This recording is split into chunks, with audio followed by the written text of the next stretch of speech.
আলাইকুম। ওয়ালাইকুম আসসালাম। আসসালামু আলাইকুম। ওয়ালাইকুম আসসালাম। কি নাম আপু? আমার নাম সীমা ভাইয়া। সীমা? জি। সীমা আপু কেন আসছেন এই ভিডিওর সামনে? আজকে আমার বিয়ে হয়েছে, স্বামী মারা গেছে, একটা ছেলে আছে, এখন চাইতেছি আবার বিয়ে শাদী বসার জন্য। কত বছর আগে স্বামী মারা গেছে আপনার? আমার মারা গেছে 3 বছর হয়েছে। 3 বছর আগে? জি। আচ্ছা, এখন কেমন বয়সী মনে মানুষের জন্য আসছেন?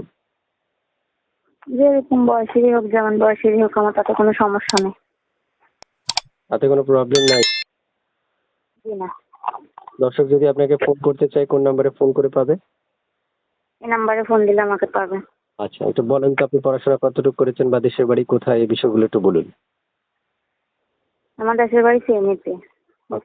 পড়াশোনা ক্লাস 8 পর্যন্ত করছি আর কি। আচ্ছা, বুঝতে পারছি। তো আপনাকে যদি কেউ মানে ইমোতে কল করে পাবে আপনাকে? হ্যাঁ, পাবে। তুমি কল দিলেও পাবে। ইমোতে কল দিলেও পাবে? হ্যাঁ, পাবে।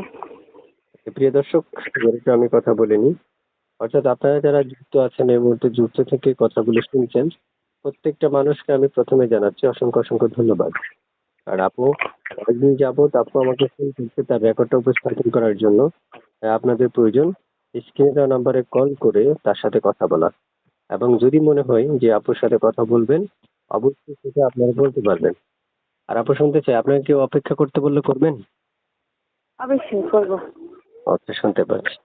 তারপর শুনতে চাই যে আপনি মানে মনের মানুষটা যদি আপনার কালকে বিয়ের প্রস্তাব দেয়? সমস্যা কি? কালকে বিয়ের প্রস্তাব দিলে কালকেই বিয়ে করে ফেলবো। বিয়ে করার এত শখ?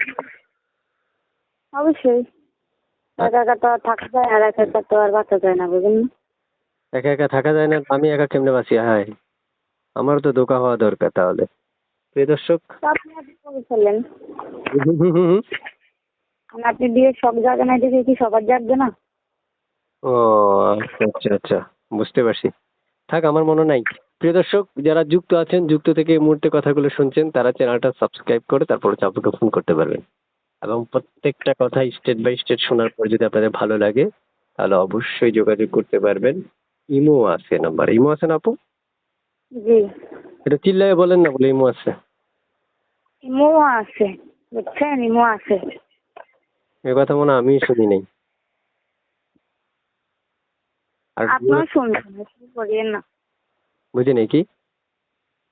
আপনারা শুনছেন, শুনেন নাই কেন? বলছি না ইমো আছে। আচ্ছা, প্রিয় দর্শক, আমি এক এক করে অনেকবার ওনার মুখ থেকে ইমো আছে শব্দটা শুনে নিলাম। আপনারা যারা সংক্ষেপে শুনতে পারেন যে আসলে যে ইমো আছে এই কথাটা। আপু শুনতে চাই যে আপনার ইমো আছে, ইমোতে কল দিলে তো কল ধরবেন না কেটে দিবেন? অবশ্যই ধরবো, কথা বলবো, ধরবো। কথা বলতে হলে তো ফোন ধরতেই হবে। আচ্ছা আচ্ছা, ঠিক আছে। ওকে, তো ভালো থাকেন। আসসালামু আলাইকুম।